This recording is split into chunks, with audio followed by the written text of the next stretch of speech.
Ceux qui font Monaco sont au micro. Je suis Geneviève Berthy et bienvenue dans le podcast de Monaco Info.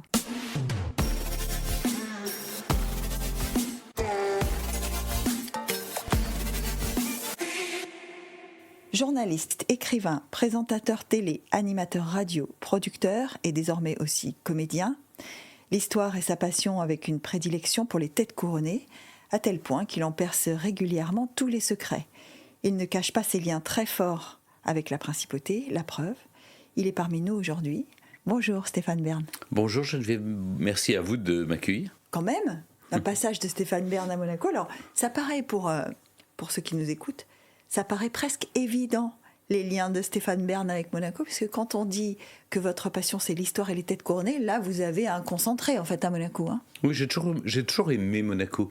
J'y viens depuis 1986, ça remonte, c'est pas d'hier.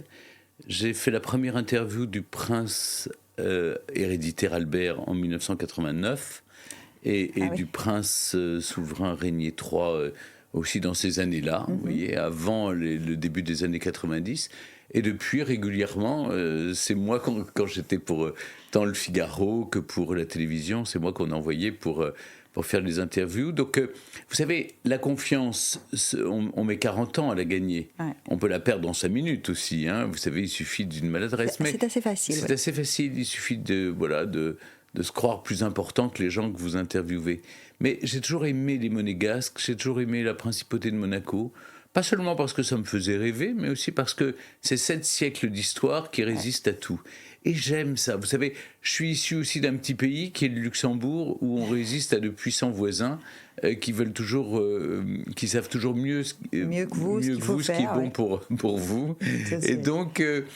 Et donc j'aime bien ce côté un peu, on est entouré par des gens qui vous jalousent, et il faut quand même exister, perdurer, et il faut un certain génie pour avoir transformé aussi ce petit pays d'orangers et d'oliviers en quand même une principauté qui fait rêver le monde entier, qui attire le monde entier, qui génère une économie prospère et qui fait que des milliers de gens vivent heureux ici, non seulement les Monégasques, mais les résidents.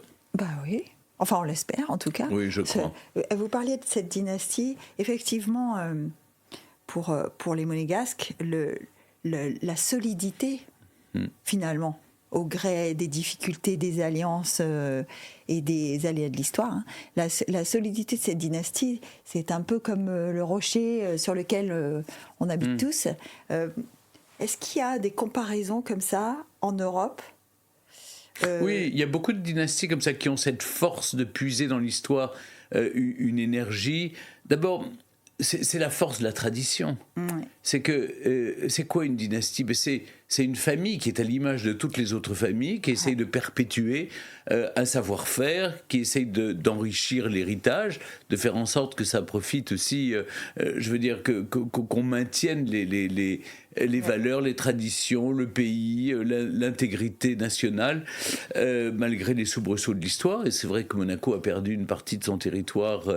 Une grosse partie, Roquebrune, Menton, etc. La Turbie. Voilà, mais pour autant, les Grimaldi, depuis la nuit des temps, depuis 1297, ont su préserver l'héritage, ont su s'adapter, ont su une fois pactiser avec le roi d'Espagne, une autre fois avec le roi de France, plus souvent les rois de France évidemment, faire leur nid à la cour de France, servir. Moi j'ai beaucoup d'admiration pour le prince Régnier qui a servi pendant la Seconde Guerre mondiale alors que son grand-père était plutôt, disons, un peu passif.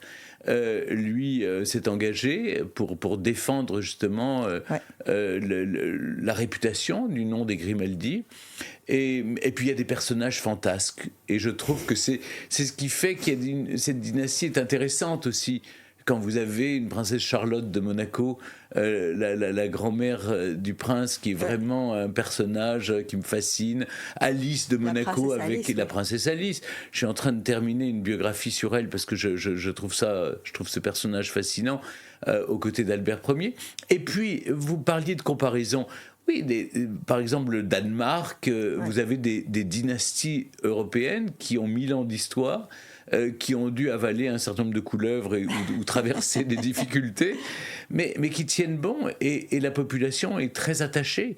Vous savez, c'est un peu l'esprit français aussi, de, ah oui, mais à quoi bon, à quoi ils servent, etc. Ben, c'est quoi une famille royale? Ben, c'est comme une clé de voûte. C'est-à-dire que ça paraît décoratif, mais si vous arrachez la clé de voûte, tout l'édifice s'effondre. Alors, on s'en rend bien compte là au Royaume-Uni avec la disparition des écrans de la princesse de Galles. Oui, tout le monde est perdu. Il y a une sorte. Perdu. Oui, absolument. C'est-à-dire que la monarchie ne supporte pas l'incertitude. C'est ça. Il faut qu'il y ait une famille. C'est parce que c'est une famille emblématique de toutes les autres familles. Elle n'est pas différente. Elle traverse les mêmes épreuves, la maladie, la mort, voilà, les difficultés, les douleurs. Et pour autant, c'est une famille portée au pouvoir. Ça rend le pouvoir terriblement humain. Donc faillible, on le sait. Mais je préfère encore un pouvoir faillible et humain à un pouvoir technocratique et dictatorial ou théologique. Donc je crois que... Je ne sais pas si les monégasques se rendent bien compte de la chance qu'ils ont d'avoir une famille princière qui, en même temps, sont des agents extraordinaires de promotion de la principauté, pour faire en sorte que, sur le plan culturel, écoutez, à Monaco, il y a tout. Moi, je suis fasciné. C'est-à-dire que vous avez... Alors, sur le plan politique et économique, c'est vrai que le prince se démène sans compter. Sur le plan caritatif, la princesse Charlène, mais la princesse Caroline, princesse de Hanovre, et la princesse Stéphanie font énormément. Mais je vois, par exemple, tout le rôle culturel. La princesse de Hanovre attire à Monaco, comme le faisait la princesse Alice, tous les grands talents. À la fois à l'opéra, les ballets, les musées, la Villa Sauber, la Villa... c'est incroyable. Enfin. En tout cas, c'est incroyable, je ne sais pas, puisque vous parlez à quelqu'un qui y vit. Oui, mais sur 2 km carrés. Oui. Non, mais sur 2 km carrés, vous avez ça nulle part ailleurs, sur 2 km carrés. Sur une telle efflorescence, une telle efflorescence intellectuelle, culturelle, sociale, politique. Toutes les nationalités se côtoient, vivent en parfaite harmonie. Bon, je vous assure, c'est un pays béni des dieux. D'ailleurs, les monégasques, alors vous me posez la question de savoir si les monégasques s'en rendent compte. Je pense que les monégasques l'ont en tête, parce que leur leitmotiv, c'est de dire sans eux, sans les Grimaldi, nous ne sommes rien. Donc c'est plutôt lucide quand même. C'est plutôt. Est-ce que vous pensez que les Anglais ont la même conscience de l'importance, parce qu'on se rend bien compte du fait que les Windsor, en tout cas la famille, attire sur l'Angleterre le regard du monde entier. Les funérailles de la reine Elisabeth, qui est quand même un personnage de l'histoire. Oui, c'est un personnage historique, mais là où vous avez raison, c'est que ça attire l'attention du monde entier. Chaque fois, il y a 2 milliards de personnes qui regardent à la télévision. Le mariage de Kate et William, et ça a une incidence économique. Ce qu'on oublie, c'est qu'on pense toujours, vous savez, les gens ont l'âme comptable. Combien ça coûte d'organiser un jubilé, combien ça coûte d'organiser un couronnement, combien ça coûte des funérailles. Mais ce qu'on oublie de dire, c'est combien ça rapporte au pays. Mais là où il y a un déficit, peut-être, et j'en ai parlé avec les conseillers du roi Charles, c'est auprès de la jeune génération. Pourquoi ? Parce qu'il y a un gap, il y a un fossé entre... le prince de Galles et la princesse de Galles qui ont 40 ans, donc j'allais dire c'est déjà une génération adulte. C'est déjà une génération adulte. Ouais. Et les enfants qui sont encore des primo-adolescents. Et donc là, il y a un déficit auprès des jeunes de 20-30 ans qui ne voient pas encore l'utilité de la monarchie. Et surtout... Si vous voulez, je pense que la presse britannique, qui est très particulière avec ses tabloïds, etc., monte en épingle les faits et gestes du quotidien, tout à fait, qui n'ont aucun sens, alors qu'ils ont perdu le fil de à quoi ils servent. Et il ne faut jamais perdre de vue à quoi sert une monarchie. À quoi ça sert ? Pourquoi ils sont là ? Pourquoi est-ce que c'est plus intéressant qu'une république ? Qu'est-ce que ça apporte de plus ? Alors, il y a la continuité, il y a l'indépendance par rapport aux intérêts particuliers et aux partis.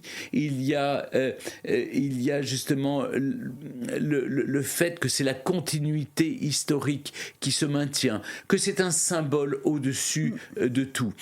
Vous voyez, en tant que Français, je me rends bien compte qu'il n'y a plus rien qui fait nation en France, à part un match de foot. Et encore, parfois, il y a des débordements. Mais c'est vous dire qu'il n'y a plus de grands événements. Moi j'étais au jubilé de la reine Elisabeth à Londres. C'était fascinant. Ce qui était fascinant, c'est de voir que des millions de personnes qui n'ont rien à se dire se retrouvent ensemble et festoient ensemble. Ouais. C'est-à-dire que ça crée une communion nationale. J'ai vécu ça pour la fête le 31 mai dernier, pour le centenaire de Régnier III. Le prince très gentiment m'avait invité, j'étais avec les Monégasques et les résidents sur la place du Palais. Il y avait une vraie communion. C'est-à-dire que là, vous sentez une fibre patriotique, vous sentez que vous appartenez à la même famille, à une famille, à une communion de destin, en fait. Et je crois que si on ne raconte pas ça, si on ne raconte pas cette histoire, eh bien la jeune génération ne peut pas le comprendre. Et il faut les initier très tôt. C'est très difficile. Enfin, ce que vous décrivez, c'est un phénomène qui traverse les âges. Il y en a un, peut-être, en vous écoutant, je pense à un qui avait compris ça, bien qu'il n'était pas royal lui-même. C'est Franco, quand même. Quand Franco désigne son successeur et qui dit ce sera Juan Carlos qui était le fils du roi qui avait été chassé pour installer le régime que Franco a dirigé. Enfin, je fais des raccourcis, mais c'est à peu près ça. Hein. Et le fils d'Alphonse XIII qui monte sur le trône réintroduit. C'est un cas unique, une réinstauration monarchique en 1975 avec un nouveau système. Évidemment, c'est plus la monarchie d'autrefois, de celle de son grand-père Alphonse XIII, mais Juan Carlos a été un grand roi. Ce qui est dommage, au fond, c'est que pour grands que sont les rois, ils sont ce que nous sommes, disait Corneille.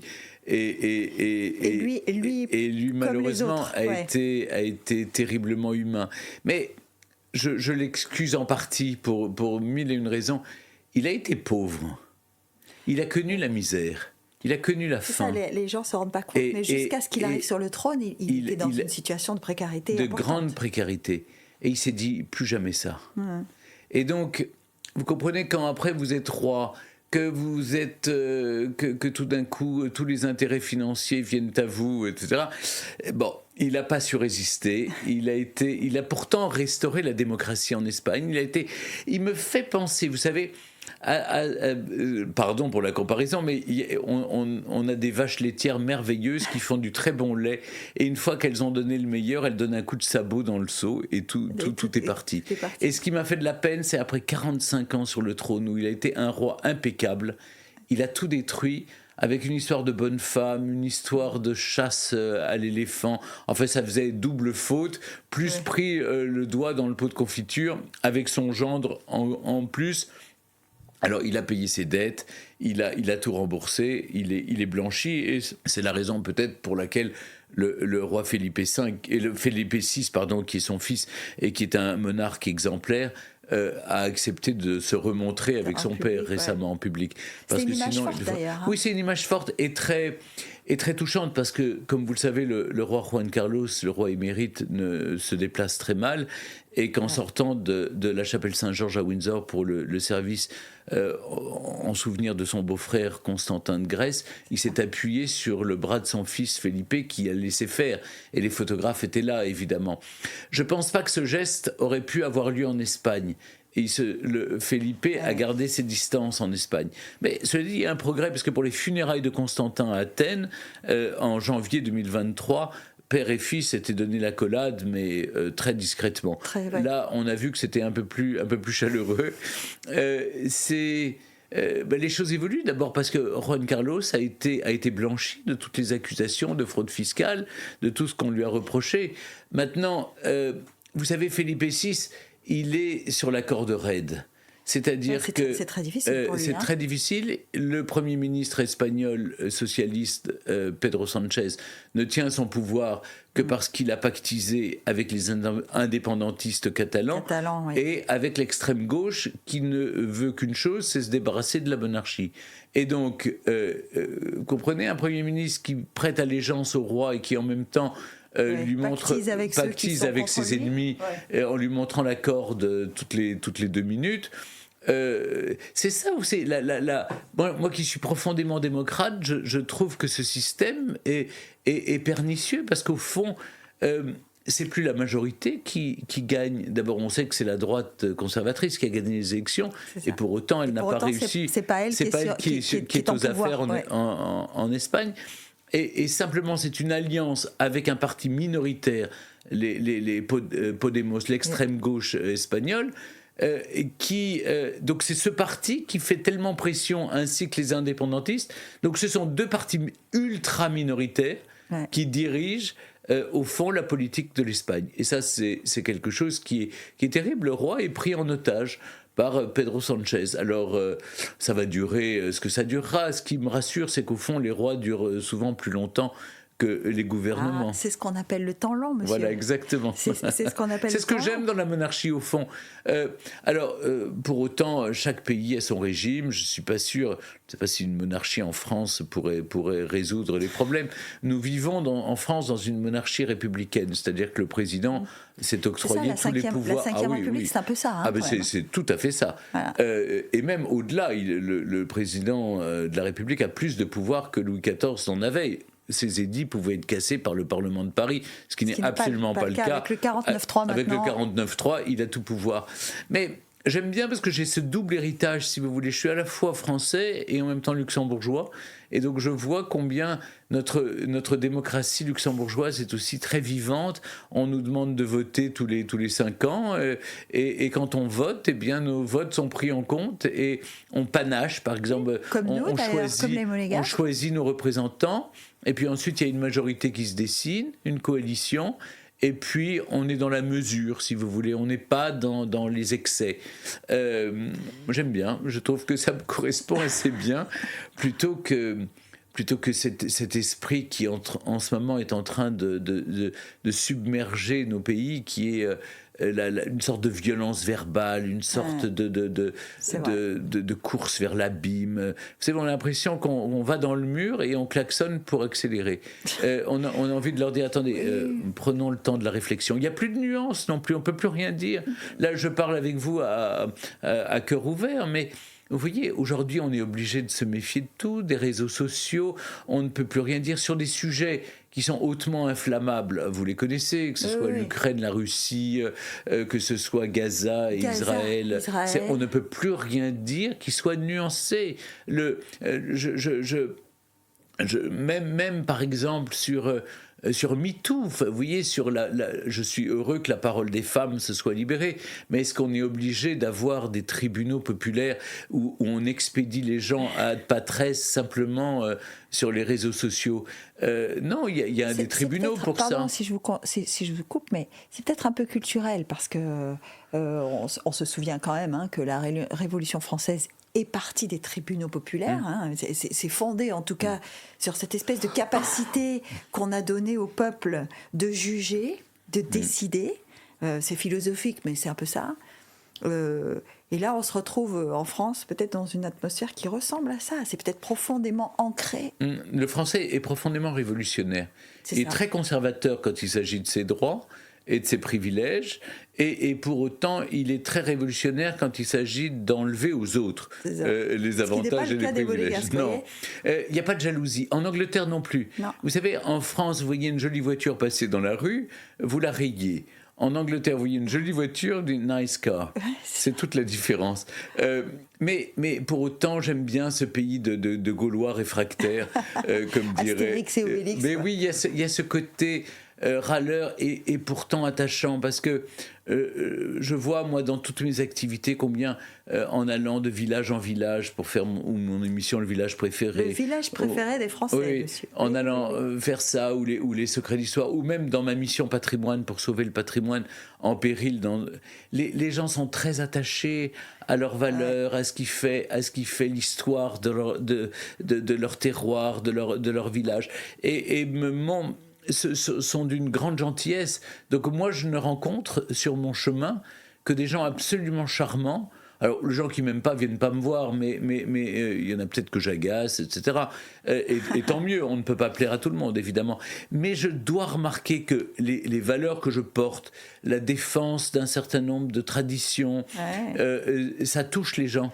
Ils se disent... D'ailleurs, est-ce que vous pensez que quand vous vous lancez dans l'aventure du patrimoine, parce que c'est une aventure, hein, défendre le patrimoine, c'est une aventure.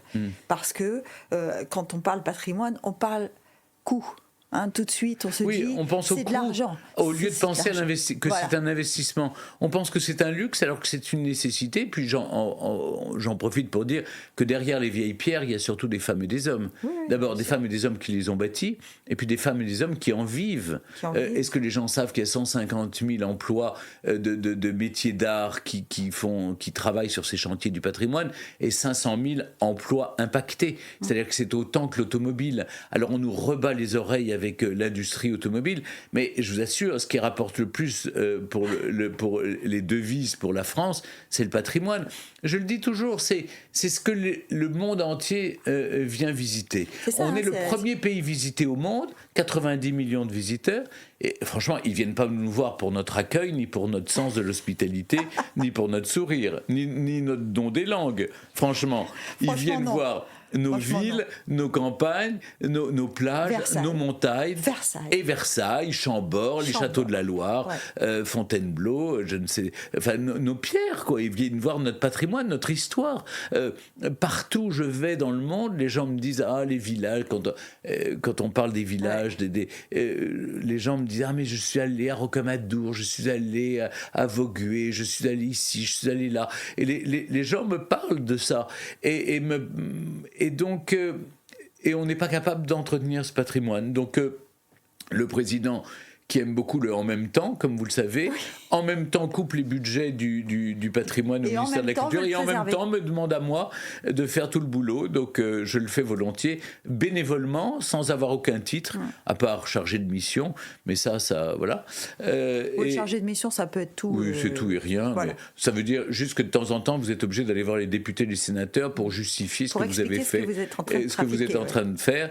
Et surtout, vous avez tous les hauts fonctionnaires qui vous en veulent parce que vous faites le travail pour lequel eux sont payés, mais que vous faites bénévolement. Et ça, ils ne supportent pas. Mais j'adore. Pour moi, si vous voulez, c'est un poste d'observation. Alors, je ne dis pas quand je me laisse encore 15 ans pour écrire mes mémoires, mais je vais beaucoup m'amuser parce que je vais raconter ce que je vois. Et à hauteur de ma pauvre personne, je vois des choses tout à fait surprenantes. Comment les gens rampent avant qu'on leur demande vis-à-vis du pouvoir. C'est ça qui me terrifie le plus, peut-être. C'est que ils n'ont pas d'avis. Ils n'ont plus d'avis. Parce qu'aujourd'hui, on est forcé de l'admettre.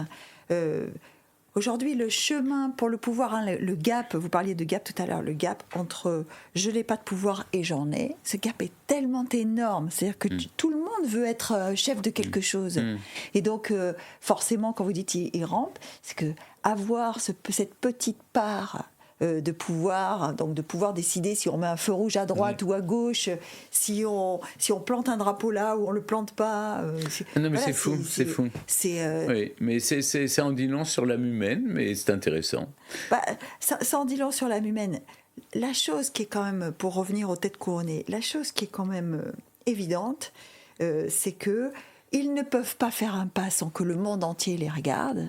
Et dans la société dans laquelle nous sommes aujourd'hui, où tout le monde a envie d'être un peu acteur, d'être un peu sur le devant de la scène. Tout le monde se met en scène sur Instagram. C'est ça. Voilà. Donc dans ce monde-là, on se dit, si j'étais comme eux, je n'aurais pas besoin de faire tous ces efforts pour qu'on me regarde, on me regarderait. Alors, je pense que les politiques attirent davantage de jalousie que les familles royales.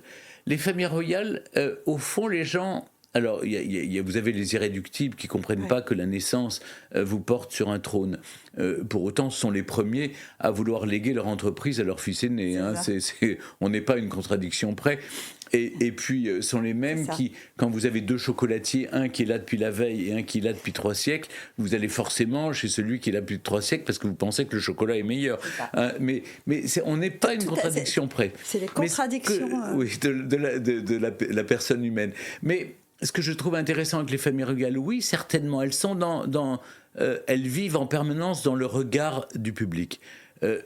À elle de l'accepter aussi. Ouais. C'est très compliqué. Ça a été la difficulté de Diana, d'autres. Ouais, parce que Diana, on pensait qu'elle était faite pour ça, puisqu'elle était élevée dans l'une des plus grandes familles de l'aristocratie. Mais en fait, psychologiquement, elle n'y était pas prête. Elle avait le CV, mais elle n'avait pas l'identité. L'identité, en fait. exactement. C'est tout à fait juste. D'autres le font très bien, je pense à... maintenant, on a un nouveau... on a une nouvelle génération de princesses qui, au contraire, ont choisi... revendiquent ce regard. Elles choisissent ce métier. Et elles le font parfaitement. Mrs. Perfect, pour moi, c'est Kate Middleton. Ouais. Elle est incroyable. Elle est parfaite. Mais Sophie de Wessex, maintenant duchesse d'Édimbourg, est parfaite aussi, à la cour d'Angleterre. Je les vois agir. Maxima, Mathilde de Belgique, ce sont des reines exemplaires qui font un travail incroyable. D'ailleurs, il y avait un dossier dans Paris Match, comme vous êtes conseiller toujours, éditorial chez Paris Match, et que vous écrivez dans Paris Match quand vous avez un thème qui vous... Il y avait un dossier sur ces reines qui prennent le pouvoir. Oui, absolument, mais elles sont tout à fait exemplaires et elles essayent d'occuper la fonction. D'abord parce qu'il n'y a pas de rôle préécrit. Il faut donc que vous habitiez la fonction telle que vous l'imaginez. Le job, c'est ce que vous en faites. En fait. Et je travaille beaucoup avec la grande duchesse de Luxembourg, qui a créé une association, Stand Speak Rise Up, qui aide les femmes à se reconstruire après, parce que les femmes sont les premières victimes des conflits par le viol comme arme de guerre. Et donc on a créé une fondation avec le docteur Mukwege et avec d'autres, Pramila Patten à l'ONU, pour reconstruire les femmes et pour les aider à s'en sortir. Et j'admire ce que fait la grande duchesse, parce qu'elle aurait pu se contenter de couper des rubans, d'inaugurer des chrysanthèmes et de faire tout ce qu'on attend, si vous voulez, d'une souveraine. Mais elle a pris auprès de l'ONU en charge la cause la moins glamour, vous voyez, parce que aller voir les survivantes, leur expliquer comment on va faire pour les reconstruire, etc., leur trouver des moyens pour qu'elles retrouvent la dignité. Et c'est dans tous les pays du monde. C'est la première chose qu'on fait, c'est qu'on abîme les femmes. Ça devient un champ de ruines pour bien marquer sa possession. C'est donc...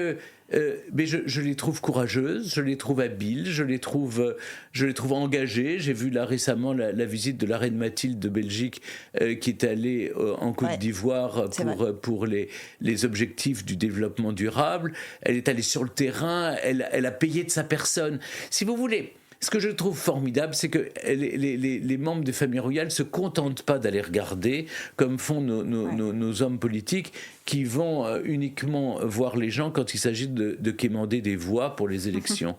Là, elles n'attendent rien, si vous voulez, ils n'attendent pas d'être élus. Donc, c'est de la démocratie directe et vivante. Oui, elle marche peut-être dans les traces. Moi, excusez-moi si j'y reviens, mais parce que pour moi, Diana a quand même écrit les premières lettres de ce style-là, en tout cas elle l'a défini, les mines antipersonnelles, sûr. Le jour où elle marche sur ce sentier seule. Même avant, mais avant ça, quand elle a embrassé un malade du sida, c'est vrai aussi. Elle a fait plus ce jour-là contre l'ostracisme dont les malades étaient victimes. C'est vrai. À une époque où vraiment c'était très tendu. C'était tendu. On est dans les années 80 et ce sont les débuts du virus, qu'on connaît mal. On touchait pas un malade du sida. Et elle l'embrasse et elle a changé le regard de la société. Non, elle a été une femme exemplaire, extraordinaire, vraiment. Elle a révolutionné. Après, elle avait ses propres... tourments c'est un peu Juan Carlos, alimenté ce sont des gens qui ont ce supplément d'âme dès lors qu'il s'agit de faire des grandes choses, mais qui humainement restent ils ont des faiblesses faibles comme vous et moi. Oui. Sauf que nous on s'en fiche de nous-mêmes. Tout le monde se fiche de nos faiblesses, alors que quand vous êtes à la une des journaux tous les jours, évidemment ça se voit davantage. Mais c'est intéressant cette idée de la notoriété. Vous savez, Parce qu'aujourd'hui, Warhol disait que chacun voulait son quart d'heure de gloire. Maintenant, les réseaux sociaux, hein. C'est vraiment un visionnaire, parce qu'aujourd'hui, avec les réseaux sociaux, tout le monde se met en scène. Tout le monde est la star de son quartier, tout le monde, c'est à qui aura le plus de followers. N'importe qui devient Instagrammeur, Instagrammeuse, devient influenceur, influenceuse. Avec cet esclavage qu'on déclenche de notre propre image, c'est-à-dire que la façon dont on se voit, la façon dont on veut qu'on nous voit. Ah, oui. Donc, et puis ce qu'on véhicule aussi comme valeur, c'est-à-dire une sorte de grossophobie, il faut être toujours plus mince, toujours plus jeune, toujours plus beau, et puis c'est un temps perdu, je sais pas, je vois les gens maintenant, même la dernière fois que j'ai eu la chance de pouvoir dîner au Louis XV, tout le monde prend en photo son repas, le plat. Ouais. Pour le mettre sur Instagram, c'est profiter de l'instant, regarder, admirer, déguster. Je trouve que, évidemment, je suis victime aussi. De temps en temps, je fais un tweet ou je poste une photo sur Instagram ou des vidéos. Mais si vous voulez, j'essaye que ça ne me prenne pas le temps de la lecture, de l'écriture ou de la culture, parce que je pense qu'il vaut mieux muscler son cerveau que ses mollets. Justement, vous arrivez dans les médias avec ce qu'on appelle du contenu, c'est-à-dire que vous représentez, ou en tout cas vous avez sous le bras des dossiers que personne, ou en tout cas peu, exploite de la même manière que vous, c'est-à-dire les têtes couronnées, puisque vous arrivez à peu près... je suis arrivé, disons, avec ça, comme bagage, avec ça comme puis bagage. Après j'ai ouvert plus largement à l'histoire et aux personnalités. Vous l'avez ouvert plus largement, vous ne proposez pas un jeu, vous arrivez avec du contenu. Vous étendez dans les médias, vous faites de la radio, vous faites beaucoup de choses différentes. Mais est-ce qu'il y a eu un moment dans ce parcours où vous vous êtes rendu compte que votre image publique était aussi un facteur de développement de cette carrière ? Parce que tout à l'heure, vous disiez le patrimoine. J'imagine que Stéphane Bern, qui parle de patrimoine et qui essaye de mobiliser les consciences, c'est autre chose que Geneviève Berthier, quoi. Vous voyez, voilà. Alors, ce qu'il y a, c'est que, disons que je suis légitime dans le domaine parce que j'ai commencé quand j'avais 15 ans à défendre le patrimoine. Donc les gens le savent. Vrai que tout ça vient, c'est... Mais les têtes couronnées ça vient de loin. Les têtes couronnées aussi, j'ai commencé... Ça a démarré très tôt. Alors maintenant, tout le monde parle des têtes couronnées. Mais quand j'ai commencé dans les années 80, tout le monde se moquait de moi. Ça n'intéressait personne. Tout le monde se moquait de moi. J'étais la risée des guignols de l'info sur Canal+. Les gens l'ont oublié parce que ça n'existe plus et que moi je suis toujours là. Au fond, le temps long, monsieur. Le temps long, toujours. On en est toujours là. On y revient. Mais vous voyez ce que je veux dire ? C'est-à-dire que y a une forme de légitimité. Ouais. Maintenant, la notoriété, elle est arrivée chemin faisant. J'ai commencé par quelques émissions à la télévision.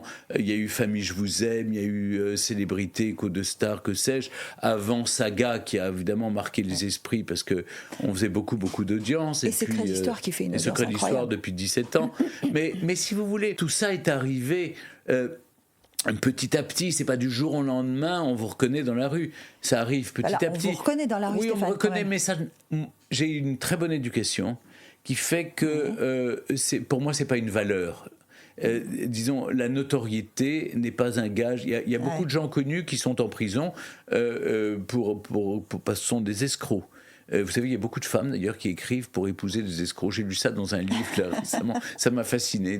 Les escrocs reçoivent beaucoup de lettres d'amour. Bref, donc c'est vous dire, c'est pas un gage de bien-pensance ou un gage de sérieux d'être connu. Ce qui est le plus important, c'est d'être reconnu pour son travail. Et je reconnais que quand vous dites Monsieur Patrimoine, les gens savent que c'est moi. Pourquoi ? Parce que ça fait des années que je me bats, ça fait des années que je dis aux Français défendez votre patrimoine, que je l'ai fait moi-même quand on est venu me chercher en sauvant un monument dans le Perche de Réloir. Pour le sauver, ça a été mon laboratoire, que grâce au village, grâce au Secret d'Histoire, et puis maintenant à la mission confiée par le président de la République en 2017, j'ai sauvé à ce jour 875 monuments. Je ne suis pas seul, mais avec toute l'équipe cette mission a sauvé 875 monuments. On a récolté 280 millions d'euros Enfin, quand même, c'est pas rien, quoi. Tout ça compte. Je me rends pas compte, moi, parce que je me prends pas très au sérieux. Mais l'autre jour, j'étais en voyage à la Guadeloupe pour voir tous les sites de ma mission. Ouais. Et puis, je suis accueilli par tous les représentants de l'État, le préfet. Je me dis, mais ils attendent quelqu'un de vraiment important. Et puis, en fait, non, c'était juste pour moi. Parce que quand vous donnez 500 000 euros pour sauver une habitation, une église, vous devenez... Et en plus, là où j'assume, c'est que oui, j'ai choisi ces monuments. Alors, on arbitre avec les ministres. Il y a un collège autour de vous, quand même. Il y a un collège qui se réunit d'ailleurs dans quelques jours. Il y a le président de la République, son épouse. Ouais. Il y a le ou la ministre de la Culture. Rachida Dati n'est que ma 5e ministre de la Culture. Le temps long. Depuis 2017. Je l'aime beaucoup, donc tout va bien. Mais je les ai tous aimés. Je les ai tous bien aimés. Ils ont tous été favorables à cette mission. Ils n'avaient pas le choix, puisque c'était confié par le président de la République. Certains avaient peut-être plus de réserve que d'autres. Ils avaient toujours le sentiment que j'allais leur piquer la vedette. C'est une forme de jalousie. Vous voyez qu'on en revient. On en revient à la figure publique, à l'image publique, à la notoriété. Et je dois dire, je me suis très bien entendu avec Rima Abdul-Malak, parce qu'elle pilotait la mission quand elle était au cabinet du président, comme conseiller culturel, et conseiller culture du président. Et puis ensuite, quand elle est devenue ministre, elle savait que je n'avais pas envie d'être ministre. Et que j'avais aucune intention de lui piquer sa place. Ça, c'était un peu ma question. Vous n'avez pas envie d'être ministre ? Pas du tout. Mais parce que vous vous rendez compte, d'abord, je suis beaucoup plus libre en étant en dehors des institutions. J'appartiens à la société civile. Toute ma légitimité, je la dois... Vraiment à la société civile. Ma légitimité, je la dois au public. Oui, c'est vrai. C'est le public qui m'a fait... Qui t'a fait roi, dirait l'autre, c'est le public. C'est le public qui a fait ce que je suis. Donc, c'est républicain. Je n'ai de compte à rendre qu'au public. Et le président vient me chercher, il est malin. Il sait que ma notoriété fait que je suis légitime pour parler patrimoine, sans doute.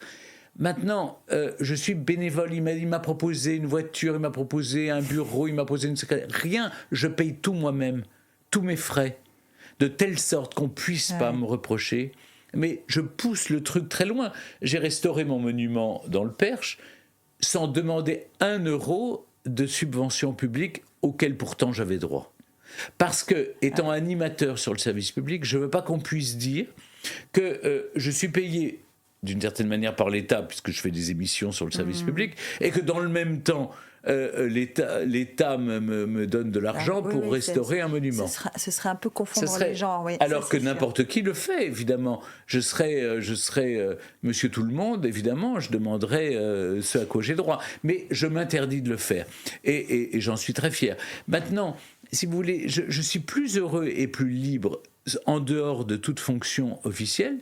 Et puis voilà, un ministre, on le débarque, on l'humilie. C'est qu'en devenant ministre, vous quittez le temps long. Hein. Ah bah oui. Ah bah là, et puis clair, hein. On a du mal à se remonter à se remettre en selle. Hein. Mon copain Frédéric Mitterrand, ça n'a pas été simple.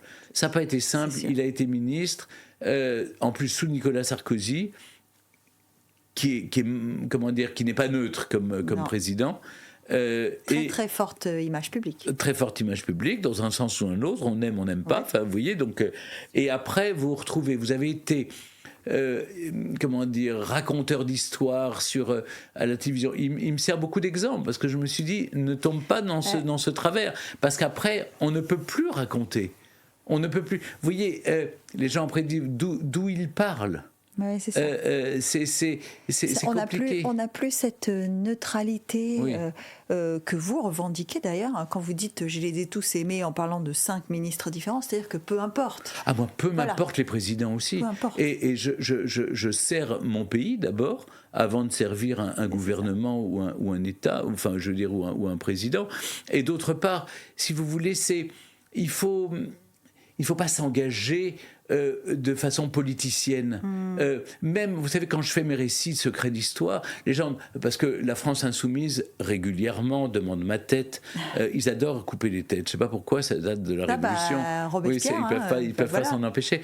Et donc Alexis Corbière, Jean-Luc Mélenchon, etc. Ils demandent régulièrement ma tête à France Télévisions sous prétexte. Et l'autre jour, j'ai vu encore un tweet parce que j'étais en photo avec le maire socialiste de Montpellier en présentant les victoires de la musique classique. Il dit bien, le maire socialiste perd toute estime de lui-même. Il s'affiche avec le royaliste Berne. Et alors, ça m'a frappé parce que je me suis dit, ah donc ils en sont encore là. Ils vous prennent pour un royaliste. Ils en sont encore là. C'est-à-dire, vous voyez, je les mets au défi, dans un secret d'histoire, de pouvoir déceler quelque pensée politique que ce soit, une opinion, j'aime pas, ce que je pense, jamais. J'essaye au contraire de travailler avec les historiens pour essayer de comprendre, mais quand vous faites Isabelle la catholique, je dis, je donne la parole à ceux qui la défendent, ceux qui l'accablent parce qu'elle a expulsé les Juifs d'Espagne. Même chose pour Saint-Louis. Enfin, je ne me permettrai pas de prendre position, de prendre parti sur un sujet historique. Je dis les choses, j'y mets une certaine gourmandise, j'y mets ma passion, j'essaye de raconter. Votre enthousiasme en tout cas. Oui, bien sûr, mais à aucun moment je donne mon avis. Donc je ne comprends pas. Vous voyez, bon, à part la France soumise, les gens ont bien compris que je n'étais pas pour. Enfin voilà, Philippe V, le dernier, voilà, paix à son âme. Vous avez le droit, et c'est ce qu'on oublie. Vous parliez tout à l'heure de du carcan dans lequel nous ont mis les réseaux sociaux aujourd'hui, parce qu'au finalement, on ne peut plus dire ce qu'on pense si c'est pas extrêmement nuancé, parce que ça déclenche des débats infinis, etc.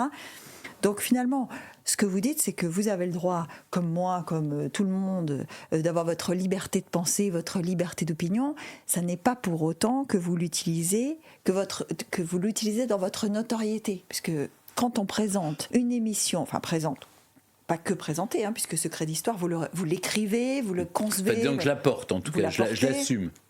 En tout cas, quand on assume une émission, on appelle ça le prime time, voilà, qui a une audience pareille, on a forcément un impact, on le sait. Oui, on a un impact, mais évidemment, c'est une responsabilité. C'est ça. Et il faut juste accepter cette responsabilité. Donc, de ne pas dire n'importe quoi. Mais, quand on s'attaque à l'histoire, évidemment. Il vaut mieux pas dire n'importe quoi. Mais vous noterez quand même qu'on entend plus les historiens que moi dans Secret d'Histoire. Oui, vous faites le lien, en fait. Je fais le lien, mais c'est surtout les historiens qu'on entend. Maintenant, j'assume aussi de faire toutes sortes d'émissions, le 14 juillet, le 31 décembre, l'Eurovision, je fais ça depuis 12 ans, je crois, de faire les victoires de la musique classique, le village préféré des Français, le monument préféré des Français. J'aime toutes ces émissions qui sont de service public, me semble-t-il, parce qu'on défend tout ce qui est patrimonial. Et encore une fois, on y revient, c'est le patrimoine de la France. Alors évidemment, c'est peut-être moins populaire que tous ces jeux, c'est moins... voilà, mais ça correspond à ma personnalité. Je ne saurais pas présenter un jeu, je suis pas bon pour ça. Voilà, le côté battleur, c'est pas... Chacun sa sensibilité, même je suis pas un battleur. Voilà, en parlant de sensibilité, vous parlez souvent de la France, vous avez dit mon pays. En fait, vous avez deux pays. J'ai deux pays. J'ai Luxembourg aussi, que je porte en moi. Le Luxembourg par votre maman ? Oui, ma mère était luxembourgeoise et mon père était français. Et donc, j'ai les deux nationalités. Il se trouve que j'ai souhaité reprendre un passeport et une carte d'identité luxembourgeoise par loyauté, fidélité pour ma famille. D'abord parce que j'adorais mes grands-parents luxembourgeois et que c'est peut-être l'endroit au monde où j'étais le plus heureux dans mon enfance, quand j'étais chez mes grands-parents. Donc, parce que mes parents étaient un peu plus durs, disons, une éducation d'un autre temps. Une éducation un peu plus difficile. Ah oui, vraiment. Non, mais j'avais de bonnes relations avec mes parents, mais ils étaient très durs. Aujourd'hui, une éducation... Il y a beaucoup de choses que vous décrivez dans votre façon de conduire votre vie aujourd'hui. Est-ce que vous dites, je m'interdirais je ne ferai pas ça, je souhaiterais... Donc on sent que vous avez une éducation de principe aussi. Oui, beaucoup de principes et surtout une colonne vertébrale qui évite de sombrer dans le n'importe quoi. Enfin, je sais pas, c'est simple. Maintenant, je vois n'importe quelle personne connue se dire ah mais c'est tellement dur, alors il se drogue. Moi, j'ai jamais fumé un joint de ma vie, j'en ai jamais éprouvé le besoin et je vais pas aller en plus prendre les gens à témoin en disant vous comprenez, j'ai bien du malheur parce que je suis connu. Oui, il faut arrêter aussi de pleurnicher toutes les semaines. Donc, vous savez que le poids de la responsabilité, Stéphane, vous savez que le poids de la responsabilité que vous avez décrit sur Secret d'Histoire, par exemple, quand on s'attaque à l'histoire, mais pas que, quand on accepte la mission patrimoine, quand on commente les funérailles de Diana ou de la reine Elisabeth, pardon. On a cette responsabilité. On a d'abord une responsabilité pédagogique, puis on a une responsabilité de crédibilité, etc. Donc, est-ce que cette responsabilité, parfois, quand on fait ses choix personnels, quand on vit sa vie quotidienne, est-ce que cette responsabilité, elle n'interfère pas parfois un peu dans ce qu'on choisit ? Disons que vous y pensez, mais chaque jour qui passe, vous faites des choix. On sait tous, n'importe qui, toute personne qui nous écoute sait qu'on doit choisir. Est-ce que je fais le bon choix ? Est-ce que c'est la bonne route ? Est-ce que je ne me trompe pas ? Donc il faut simplement, avec le temps, on finit par se connaître. Je viens de passer le cap des 60 ans, j'ai eu ma carte senior, je suis très content. Quelques réductions à la SNCF. Mais c'est très bien, j'en ai très fier. Pour aller dans les villages, c'est pratique. J'étais très fier parce que je trouve que, d'abord, je vais vous dire une chose très personnelle, j'ai hélas perdu mon frère avant ses 60 ans, et donc je suis très content de moi Enfin, voilà, je pense que c'est comme un relais que les gens qui partent vous tendent en disant à toi de continuer le travail. Et donc, si vous voulez, j'ai été un peu blessé par la vie, j'ai eu beaucoup de deuil autour de moi, et donc vous avez, comment dire, ça vous donne un sens, une sorte de profondeur peut-être, ou en tout cas un sens de conscience de la fragilité des choses. Donc je ne veux pas faire n'importe quoi de ma vie. Donc le sens de la responsabilité, c'est ça. C'est-à-dire de se dire, je ne veux pas faire n'importe quoi à la télévision, simplement aller pour montrer ma tête. Dans la mission patrimoine, oui, j'ai un sens de la responsabilité vis-à-vis des gens qui se battent au quotidien pour sauver leurs vieilles pierres. Dans ce qui est, par exemple, ma propre vie, par exemple, quand je restaure mon monument, je me dis comment je vais faire pour qu'après moi ça perdure.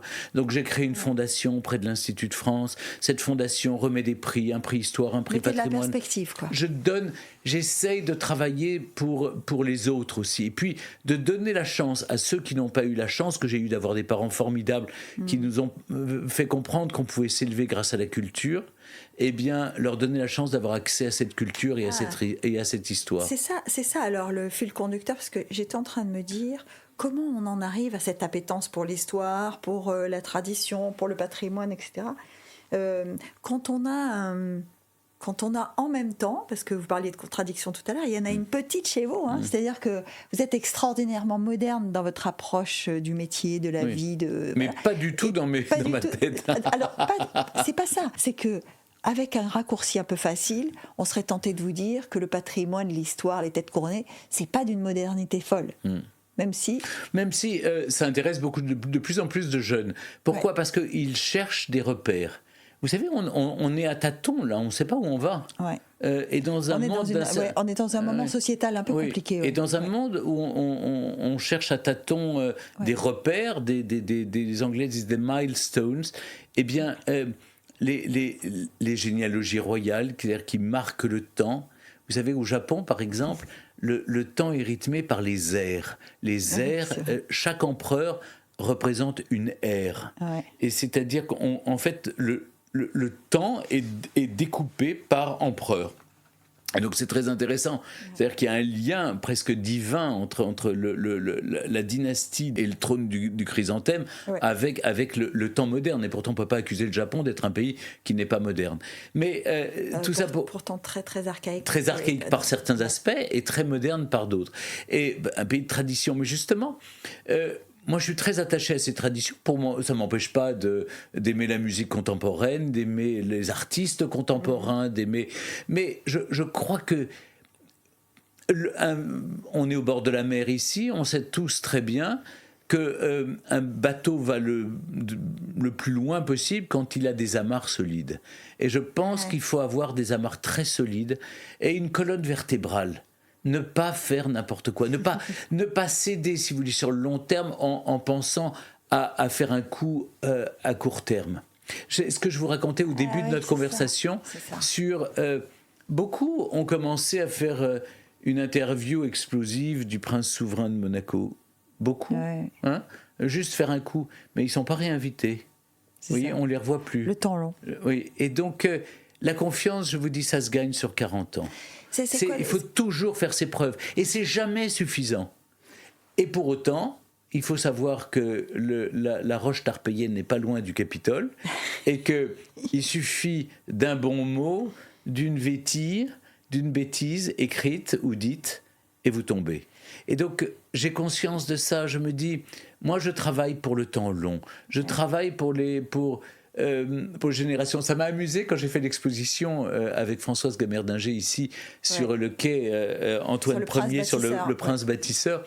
On a travaillé dans les archives du palais et je retrouvais des articles de moi des années 90. Ça m'a fait marrer d'être dans les archives du palais. D'un coup, vous devenez presque dans le marbre, vous voyez, vous avez écrit une petite, sous restant modeste, une toute petite page d'histoire. Mais vous participez à une aventure collective. À une aventure collective. Et dans votre aventure à vous, puisque justement là, c'est vous qui le dites, c'est pas moi, hein, vous dites que vous êtes sur un temps qui commence à être long, parce que quand on est en 2024 et qu'on parle des années 90, on n'est pas dans un temps court, hein, quand même. À notre mesure, en tout cas, hein, mesure du monde peut-être pas, mais à la mesure humaine, bien sûr. Humaine, oui.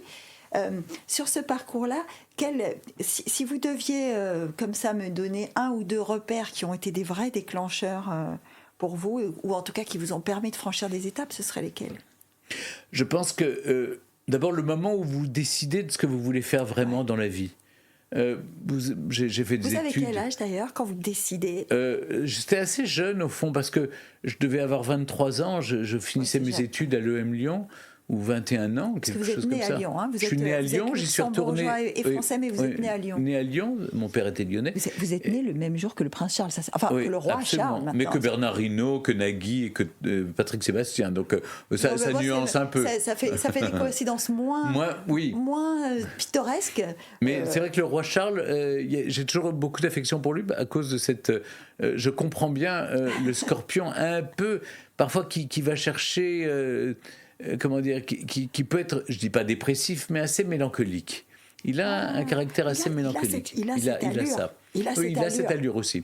Mais si vous voulez, donc le moment où, en sortant de l'EM Lyon, vous décidez que, bon, moi je veux écrire. Ensuite, c'est pas simple. C'est pas simple parce que vous devez expliquer à vos parents qui vous ont payé vos études de commerce que vous allez oublier toutes les études, le marketing, le commerce, la finance, etc. Et que vous allez devenir journaliste de presse écrite et que vous allez manger des pommes de terre et à l'eau et des pâtes pour vivre au 6e sans ascenseur. Exactement. Mais ils m'ont laissé faire, mais ils m'ont coupé les vivres. Et j'ai trouvé ça très bien. Mais très gentiment, ils l'ont fait en disant très bien, tu fais ce que tu veux, mais ne compte pas sur nous pour voilà. Et donc à 21 ans, j'ai dû gagner ma vie, écrire, faire des piges, courir la pige, oui, comme on fait. Puis très vite, ce que je racontais commençait à intéresser des gens. Donc on m'a appelé pour la radio, on m'a appelé pour la télé, et voilà, et tout est arrivé très vite sans que je ne l'ai vraiment décidé. Mais là où mes parents ont commencé à me prendre au sérieux, je devais avoir 26 ans, c'est quand j'ai publié mon premier livre. Bon, il y en a eu 70 depuis, mais le premier livre, tout d'un coup, si vous voulez, vous n'êtes plus le journaliste, vous devenez là. Mes parents valorisaient. Oui, vous êtes publié. Donc il y a un éditeur qui a quand même, puis c'était pas un mauvais. Votre premier livre, il est chez qui ? Chez Un lieu commun, c'était Jacques Berthaud qui avait fait ça. Et donc après on a fait Les Couronnes de l'exil, puis après d'autres livres. Enfin, les parents ont pris ça plutôt au sérieux. Et puis ensuite, ce qui a été un événement marquant. Enfin, on parlait de Diana, mais c'est vrai que ça a été un événement marquant. C'est vous faites des petites émissions, Famille, je vous aime, Écho de Stars, etc. On vous voit de temps en temps en deuxième partie de soirée. Les gens vous trouvent sympa. Il y a 2-3 articles dans Télé 7 jours. Et puis tout d'un coup, Diana meurt. Et vous êtes le 31 août 1997, au journal de Claire Chazal, qui entre nous soit dit charmante, essaye de vous faire dire que ce sont les photographes qui l'ont tué.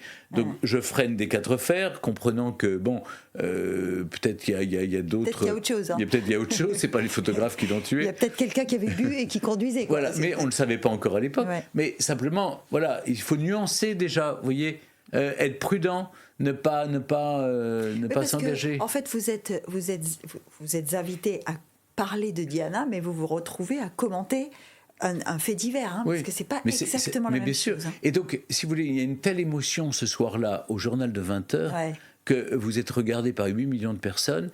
Et c'est vrai que j'étais bouleversé. J'avais eu la chance de voir Diana quelques semaines auparavant. Parce que vous l'aviez rencontrée. Moi, je l'ai rencontrée plusieurs fois. Ouais. J'ai beaucoup parlé avec elle. Elle me fascinait parce qu'elle était magnifique, elle était solaire, cette femme. Elle était incroyable. Elle était incroyablement solaire. Ouais. Elle avait des aspects plus négatifs, c'est-à-dire que j'avais remarqué une chose notamment, c'est que en fait, elle avait fini par s'aimer dans le regard des autres. Et donc, elle était devenue... Elle jouait de ce personnage-là. Elle avait besoin du regard des autres. C'était devenu comme une drogue. Pour qu'elle accepte sa vie et qu'elle s'aime. Mais c'est terrible parce que c'est une grande faiblesse au fond. Il faut, mais je comprends, c'est tellement dur. Ce sont des métiers tellement durs, mais pour tout le monde. C'est Fitzgerald qui a écrit Montrez-moi un héros, je vous écrirai une tragédie. Oui. On n'est pas très loin. Dans le... Alors, héros, héroïne, on peut toujours avoir son avis. Mais quoi qu'il en soit, vous décriviez le parcours de cette femme qui est d'une lignée extrêmement prestigieuse, en tout cas. Aussi importante que les Windsor. Aussi importante que les Windsor. Quand elle est choisie par la reine Elisabeth et le prince Philippe, qui était encore plus traditionnaliste. Mais quand elle est choisie, c'est parce qu'elle a un pédigré. On peut appeler ça comme ça. Mais les 2 grands-mères étaient amies, Lady Fermoy et Queen Mum étaient les 2 meilleures amies de la Terre. Et si vous voulez, elle avait tout pour être parfaite, sauf que sa mère s'était barrée quand elle avait 10 ans, et que donc ça avait brisé sa psychologie. Et qu'elle n'était plus du tout la fille de l'aristocratie. Elle était une fille perdue qui cherchait le prince charmant et qui croyait qu'elle allait le trouver. Or, et on peut le reconnaître, il y avait chez le prince Charles, qui était déjà un peu plus âgé, qui avait une forme de cynisme. Il savait qu'il n'allait pas se marier par amour, mais il a fini par l'aimer. Il a perdu ce cynisme presque, on a l'impression, qu'il avait beaucoup plus jeune. Mais vous savez pourquoi ? Parce qu'il a fini par épouser la femme qu'il aimait depuis le début. Comme quoi, il faut toujours épouser son premier amour, toujours. En tout cas, son amour. Son amour. Enfin, ça peut ne pas être le premier. Ça peut ne pas être le premier. On peut se tromper, croire que, etc. Mais ce que je trouve intéressant, c'est il a été loyal et fidèle à une femme depuis le début. Ce qui est dommage, c'est que nous, on a tous aimé Diana et qu'on aurait aimé qu'il l'aimât davantage, comme nous, on l'aimait. Mais donc, si vous voulez, la bascule dans ma carrière, ça a été la mort de Diana, les funérailles vues par des millions de gens. Immédiatement, Étienne Moujotte sur TF1 m'a confié beaucoup d'émissions. Et puis ensuite, je me suis émancipé après l'aventure de Saga. Je suis allé à Canal+, j'ai fait Mamu. Et puis après, les gens ont vu que je pouvais être drôle et piquant et mordant. Et puis je suis parti après sur France Télévisions. Et là, j'ai pu faire des choses un peu plus profondes, à commencer par Secret d'Histoire et des émissions patrimoniales. Donc voilà un parcours, si vous voulez, qui... j'essaye de construire... Il n'y a pas de plan de carrière, il n'y a pas d'ambition particulière. Bon, néanmoins, simplement... on dit de vous que vous êtes alors un bourreau de travail, c'est pas très joli comme expression. Non, je bosse, je suis un bosseur. Que vous êtes un gros bosseur. Mais d'abord, par politesse, parce que je ne sais pas dire non quand on me propose des projets. Ensuite, les projets m'intéressent tous. Là, par exemple, je préparais une grande exposition pour le Mobilier National à Paris, au Gobelin, sur le dernier sacre. Quel bel endroit, le Gobelin. Magnifique, le dernier sacre. Le sacre de Charles X en 1825, 2025, bicentenaire. Donc là, j'ai un peu de travail pour préparer ça. Et puis, le patrimoine m'occupe tellement. Vous savez, j'ai le sentiment même, je vais vous dire, que je fais aujourd'hui plus de choses bénévoles que de choses qui me font vivre professionnellement. Néanmoins, alors, vous avez choisi aussi de tenter l'aventure de la comédie. Oui, alors ça je dois dire. D'abord parce que je pense, très sincèrement, que l'animateur de Secret d'Histoire qui dit suivez-moi ou qui court dans les voyages, dans les villages préférés, le jour où j'aurai besoin d'une canne ou d'un déambulateur, ça va plus être possible, si vous voulez. Le suivez-moi sera beaucoup moins crédible. Alors qu'un vieil acteur qui est là sur sa chaise, un peu comme Jean Richard Mais dites-moi, vous pensez encore au temps long, là, hein. Mais oui, toujours. Oui. Je me projette toujours dans ma vieillesse et dans ma mort. C'est quelque chose qui fait partie de moi. C'est très tête couronnée, ça, hein. Je ne sais pas, mais d'ailleurs, j'aimerais qu'eux, ils pensent plus souvent parce que ça leur éviterait de faire parfois n'importe quoi. Je pense que la conscience de sa propre finitude, la conscience de sa propre mort, de vivre chaque jour comme si c'était le dernier, et de se dire est-ce que mes affaires sont en ordre, de penser à l'archivage. Est-ce que j'ai pensé à après? Voilà, et moi, j'ai pensé à après.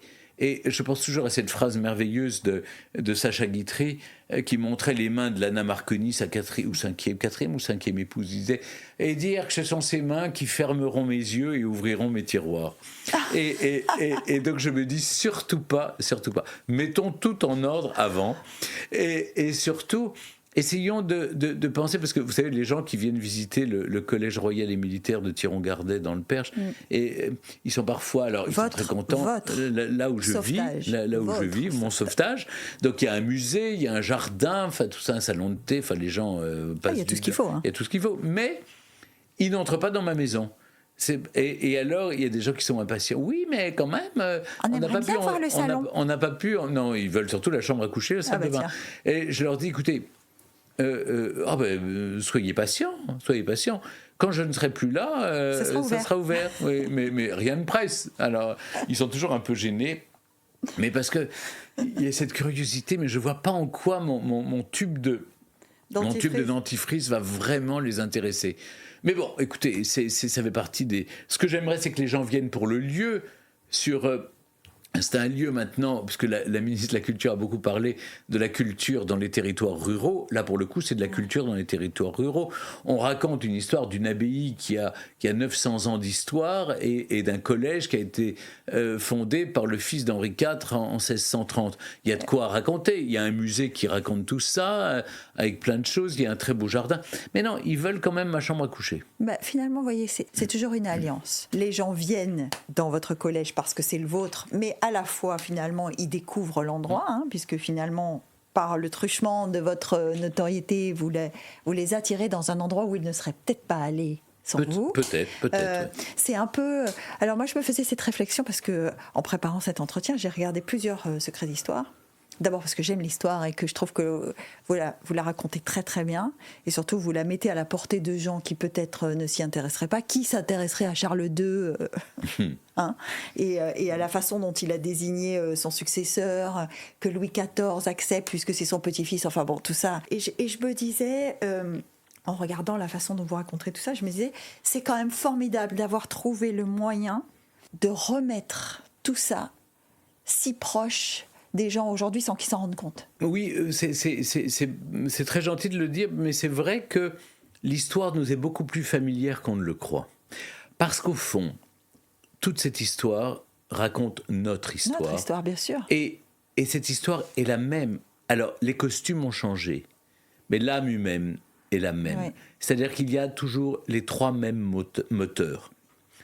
L'argent, le pouvoir et le sexe. Et le sexe, ouais. Et c'est terrible parce que je peux vous raconter Alexandre le Grand, Darius le Perse, je peux vous raconter Nicolas Fouquet, et comme je peux vous raconter les personnages qui font l'actualité de Donald Trump à Monsieur Zelensky, et je peux vous les raconter avec les mêmes moteurs. Le pouvoir, l'argent, le sexe. Ouais. Et c'est terrible parce que vous dites donc... L'âme humaine n'a pas changé. Mais dans le même temps, on se dit, mais au fond, c'est en cela que l'histoire, elle nous est familière.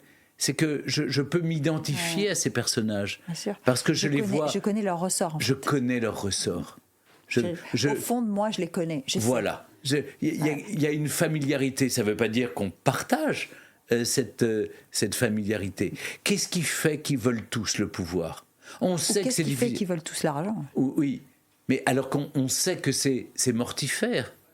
qu'il n'y a que du malheur au bout du compte. Ben c'est ça, en fait, ce que je me dis, c'est, vous me dites que l'âme humaine n'a pas changé. Je me dis, c'est quand même drôle, enfin drôle, n'étant pas le bon mot, mais c'est quand même singulier, parce que, alors pour le coup, si on regarde 10 secrets d'histoire à la suite, on comprend que tous ces ressorts sont mortifères, oui. et qu'ils ont prouvé maintes fois leur capacité à nous faire plonger. Et ben on recommence. On recommence, et surtout, c'est chemin faisant, on a écrit l'histoire. Ouais. C'est-à-dire qu'on est le fruit de tout cela. Et qu'il y a parfois, les jours très optimistes, je me dis, il y a quand même eu du progrès. On peut traverser le pays sans se faire égorger. Et puis parfois, je me dis, non, regardez, prenez la carte du monde. Il y a, 50 ans, le nombre de pays où on pouvait aller, et aujourd'hui, la carte du monde, le nombre de pays où on ne peut plus mettre les pieds. A fortiori quand on est une femme. C'est quand même glaçant de Alors, voir. En tant que femme, on a quand même l'impression que le monde marche. Régresse. Ah oui. Le monde régresse. Ah oui. Et donc ça fait réfléchir quand même sur ces lendemains qui chantent, sur ce qu'on nous a vendu comme le progrès de l'histoire. C'est pour ça que je me méfie des marchands de progrès. Des gens qui pensent que oui, la marche en avant, comme ça, vous allez voir. Non, restons calmes. C'est chaque jour, un pas devant l'autre.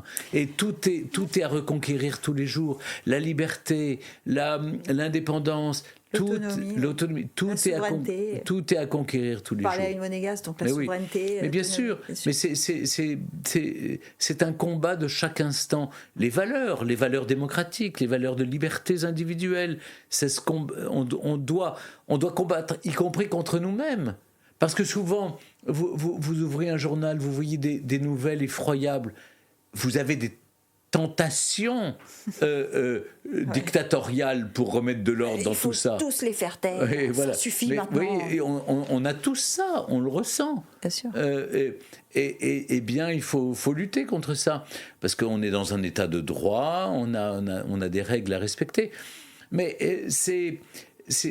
travailler sur l'histoire nous rend très humbles finalement, vous savez, et surtout on se sent tout petit. J'ai pris conscience de l'infiniment petit. Par contre, j'ai pris conscience aussi de l'importance des traces et de garder la mémoire. J'écris tous les soirs j'écris. Pour ne pas oublier, pour ne pas perdre l'essence, quoi. Y compris pour dire des choses que je ne peux pas dire. C'est-à-dire, je pense des choses que je n'ose pas dire ou qui déclencheraient. Vous avez prévu de sécuriser tout ça? Non, parce qu'après, une fois que je serai mort, je m'en fiche. Ils pourront tout publier. Ça va être horrible. Ils vont voir que j'étais un affreux bonhomme. J'ai pensé des choses effroyables sur des choses. Non, mais j'ai eu la chance de côtoyer. Parce que il y a des gens, vous le savez bien, dont on est obligé de dire du bien, mais vous voyez très bien leurs défauts, vous voyez leur mesquinerie, vous voyez, et ça m'amuse beaucoup. Oui, parce que, alors attention Stéphane, il y a défaut et défaut. La faiblesse n'est pas forcément un défaut. Et on peut faire des choses par faiblesse. Non, la mesquinerie, la méchanceté, c'est autre chose. Non, mais moi, ce qui m'amuse, c'est par exemple, vous voyez, je suis obligé de voir tous les politiques toute la journée. Bah oui. Alors, je les rencontre, et puis je note, après dans mon journal, je dis, tiens, lui, il m'a pas regardé. Il m'a pas regardé dans les yeux, il m'a serré la main en regardant derrière moi s'il n'y a pas quelqu'un de plus important. Ça doit arriver. Hein. Ça arrive tout le temps. Et il n'était pas franc du collier. Ouais. Il a juste fait une photo pour les réseaux sociaux, point. Mais ça en dit long de notre époque et de la personne que c'est. Oui, mais est-ce que malgré tout cela, vous faites montre là d'une lucidité, en tout cas d'un regard extrêmement transparent sur le monde, hein, en tout cas, est-ce que malgré tout cela, on arrive à rester optimiste? Il faut. Et puis, je vais vous dire, je ne suis pas cynique, donc je vous donne un exemple. Quand je suis à Monaco, et par exemple, quand j'ai rendez-vous au palais, pour aller voir le prince souverain, j'ai toujours la même émotion. Et je me dis, vous voyez, l'émotion est la même depuis 40 ans. J'ai toujours à la fois cette appréhension, ce battement de cœur, cette chamade qui fait que... Oui, cette impression. Cette impression que... et pourtant, j'ai l'occasion de le voir en maintes occasions, mais il y a toujours... vous voyez, j'ai toujours la même curiosité de le revoir, de le retrouver dans son bureau, de lui poser des questions. De lui poser des questions. J'aime cet homme, je l'aime. J'ai beaucoup d'affection pour lui. C'est quelqu'un qui me touche, qui me voilà. Mais j'ai la chance voilà, de connaître aussi la princesse de Hanovre et la princesse Stéphanie, avec qui j'ai une histoire d'amitié assez longue et voilà, et toujours fidèle. Donc, mais vous voyez, je ne suis pas blasé, je suis toujours content de les voir. Oui, j'ai toujours... Et puis, j'ai une devise, je reste à ma place. Oui, ça n'a rien à voir avec la célébrité. C'est leurs valeurs humaines, qui sont vraiment ce qu'ils représentent pour Monaco et pour l'histoire de Monaco. Et puis, j'ai ma devise, je reste à ma place pour éviter qu'on m'y remette. C'est-à-dire, je sais qui ils sont, je ne me prends pas pour eux. Vous voyez ce que je veux dire ? Ils sont les princes, lui est le prince souverain, ils sont les princes de Monaco. Moi, je suis Stéphane Bern, je reste à ma place. Vous pouvez être utile. Je peux être utile, je suis le média, c'est-à-dire le médiateur entre le grand public et eux, pour permettre de traduire, d'expliquer à quoi ils servent, d'expliquer quel est leur rôle. Ce qui les anime, et pourquoi ils font un travail utile pour ce pays. Et ça, c'est vraiment ce que j'essaye de faire. Et j'étais très touché par ce que m'a dit la princesse Stéphanie quand elle a visité l'exposition Le Prince Bâtisseur. Elle m'a dit « Tu as vraiment raconté mon papa ». Et donc ça m'a touché parce que, vous voyez, je crois que... Moi, j'étais très impressionné, très impressionné quand j'allais voir le prince Régnier. Il me faisait un peu... mais qui était tout à fait charmant et débonnaire. Une voix très grave. Merveilleux, non mais vraiment. J'ai encore le son de sa voix dans ma tête. Derrière les vapeurs de cigarettes. Mais il fumait plus au moment où à la fin. Il avait raison. Mais si vous voulez, c'est un homme... Et donc si vous arrivez à raconter une histoire, ou à raconter un personnage le plus justement possible... Là, vous savez que vous avez fait œuvre utile. Mais il faut toujours rester à sa place, humble. Mais donc, je ne suis pas... Quand vous parliez d'optimisme, oui, je reste optimiste d'abord parce que je suis jamais blasé, je suis toujours émerveillé, ça m'intéresse toujours, j'ai une grande curiosité. Et jusqu'à mon dernier souffle, je pense que je m'intéresserai à ce qui m'entoure, à la culture, aux arts, à la littérature, à la peinture. Tout m'intéresse. Et puis, c'est vrai que les têtes couronnées était mon premier sujet d'intérêt. Maintenant, je fais aussi les stars ou les grandes personnalités, les philosophes, les hommes politiques. Mais je reconnais que ce qui m'a toujours plu chez les familles royales, c'est le temps long. C'est le temps long. C'est le temps long, on en revient toujours à ce qui me fascine.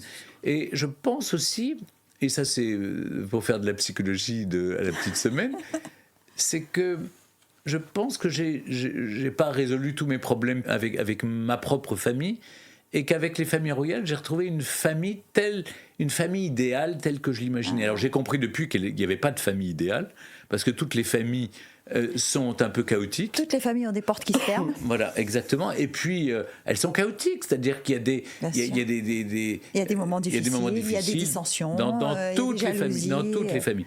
Mais moi qui avais du mal à trouver ma place, on me traitait de vilain petit canard, j'avais du mal à trouver ma place dans ma famille, eh bien, j'ai fait un transfert, tout ça à cause de mes grands-parents luxembourgeois, sur ma famille grand-ducale et sur toutes les familles royales, en pensant que c'était la famille idéale. Alors depuis, j'ai eu la chance de côtoyer de très près la famille grand-ducale et de me rendre compte que tout ce que je voyais de l'extérieur, mais on s'amuse quand on se raconte, quand je parle avec eux. Dans vos carnets, ça ? Parfois, oui, parce que et même il m'est arrivé de vivre aux premières loges et d'être pris comme témoin de dissensions. Alors que pour moi c'était les familles idéales.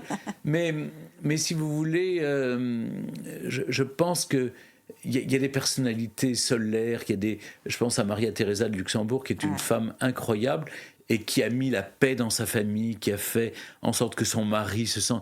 Jamais vu un couple comme ça. Moi, je me réchauffe rien qu'en les regardant vivre. Hein. Je me réchauffe. Jamais vu un couple après 50 ans de mariage, 40 ans de mariage. Qu'on soit couronné ou pas, il y a oui. cette espèce de magie qui vient d'un couple ou qui vient d'une rencontre ou qui vient d'une façon d'ouvrir les yeux sur le monde. Ça se remplace pas. Hein. Et ça n'a pas de prix. Ça n'a pas de prix. Parce que Marcel Pagnol avait dit à propos de Monaco, le bonheur d'un prince fait rayonner le soleil sur tout le pays. Et je le cite de mémoire, c'est pas tout à fait ça. C'est pas tout à fait ça, mais on voit l'idée. Mais l'idée est là. Et je trouve que c'est assez juste. C'est-à-dire que je pense je l'ai vu notamment pour avoir commenté ici à Monaco le mariage du prince Albert en 2011. Je sentais cette ferveur, etc. Et je me disais, il y a eu une telle attente de la part des monégasques pour avoir un prince heureux, pour le voir heureux, pour voir, et puis la naissance d'un héritier, pour la continuité du pays. Parce qu'on sait très bien qu'à Monaco, la continuité dynastique est déterminante pour la continuité du bien-être des monégasques. Et qu'est-ce qu'on peut vous souhaiter maintenant ? Mais vous savez, pour vous que ça dure, disait Laetitia Ramolino, Madame Bonaparte. Madame Bonaparte. C'est de garder cette capacité à s'enthousiasmer, cet œil qui frise et cette lueur qui fait que tout nous intéresse. C'est drôle parce que on prend des leçons tous les jours. Et je vais vous raconter une chose assez personnelle, mais c'est quand on est passé à l'ère d'Internet, j'ai essayé d'inciter mon père à s'y mettre, etc., lui acheter un ordinateur, etc. Et alors, il arrivait à envoyer des mails de temps en temps, mais Internet ne l'a pas du tout intéressé. Et j'ai compris que le jour où vous arrêtez d'être intéressé, ou de ne pas suivre le progrès, vous dites « Oh non, ça, c'est pas pour moi ». Le jour où vous vous dites ça, eh bien, vous enclenchez j'allais dire, le compte à rebours vers la mort. Et je pense vers la fin. Et après, vos facultés cognitives diminuent. La Covid n'a pas arrangé les choses, évidemment. L'isolement des personnes âgées, ça, on pourrait en parler. Mais donc, je pense qu'il ne faut jamais cesser. Je me sens un peu parfois comme un hamster dans sa roue qui est obligé de continuer à tourner pour éviter de tomber. Et j'aime ça. C'est-à-dire, le jour où j'arrêterai de m'enthousiasmer pour un sujet ou pour un autre, j'arrêterai de m'intéresser simplement, eh bien, ce sera mauvais signe. Ce sera probablement, la fin. Et il ne faut pas. Donc, mais bon, j'arrive toujours à penser que demain sera toujours plus intéressant qu'aujourd'hui. Le temps long, monsieur. Mais oui. Mais vous savez, à force, on finit par se sentir... Par s'y habituer, hein. Oui, puis se sentir centenaire. Vous voyez, j'ai l'impression d'avoir vécu... Non, mais ce qu'il y a, c'est... Pardon pour faire le vieux con 2 minutes, quand même, parce que c'est toujours intéressant, ça nous fait du bien. C'est de se dire... Souvent, je suis toujours invité à des causeries avec des jeunes étudiants, des jeunes élèves, je vais beaucoup dans les écoles, etc. Et je me rends compte du fossé qui sépare, parce qu'on n'apprend plus les mêmes choses. Alors, on apprend d'autres choses, mais on n'apprend plus ce qui nous était... Stéphane, on ne vit plus avec les mêmes choses. Cette espèce de lien... je ne sais pas comment le qualifier, c'est filial, fraternel, viscéral, avec notre smartphone, et donc un monde qui n'est pas celui dans lequel on est, qui est un monde qui est là dehors, mais qui n'est pas tangible. Cette espèce de lien change notre psyché, quand même. Oui, d'une part, et puis surtout, on n'apprend plus les mêmes choses. C'est-à-dire que ce qui était le socle commun de la culture, par exemple, n'existe plus. Maintenant, autrefois, par exemple, on vous parlait de Napoléon, vous disiez « Ah non, je ne sais pas, racontez-moi ». Maintenant, « Oh, je ne sais pas, puis j'étais pas né ». Ben non, moi non plus, j'étais pas né sous Napoléon. Mais ça ne m'empêche pas de savoir. Vous Attends, je vais voir sur Google. Il y a un minimum qui doit être dessus. Et donc c'est vrai que parfois, dans les causeries avec des jeunes, je me rends compte du fossé qui nous sépare, parce que vous parlez d'un concept ou d'une chose, ils ne savent pas de quoi vous parlez. Non.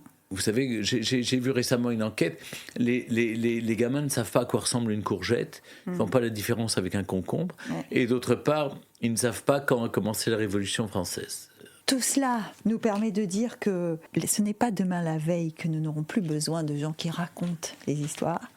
Donc, je ne sais pas si je raconte bien la mienne, mais j'adore raconter celle des autres, mais surtout. En tout cas, si, vous racontez toutes les histoires très bien. Et merci en tout cas pour ce moment.